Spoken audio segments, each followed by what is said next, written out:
Probability topic प्रश्न असतो का? 100% असतो परीक्षेमध्ये. काय म्हणले?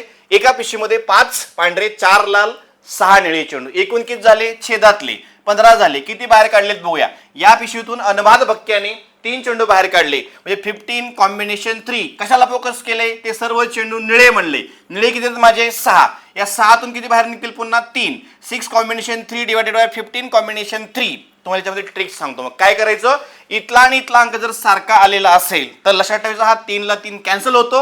या नियमानुसार ए छेद बी छेद सी छेद बी या नियमानुसार. मग मला सांगा, जर 3 ला 3 कॅन्सल झाला, आता इथं खाली तुमचा जेवढा अंक आहे तेवढ्या वेळा वरच्या अंकाचा रिवर्स गुणाकार करायचा आहे. म्हणजे 6 गुणिले 5 गुणिले पुन्हा 4 छेदामध्ये पुन्हा इथे खाली किती आहे? 3 आहे. वरच्या अंकाचा रिवर्स गुणाकार 15 गुणिले 14 गुणिले 13. जर तुम्ही याचं कॅल्क्युलेशन केलं तर उत्तर माझं पर्याय क्रमांक 4 येणार आहे.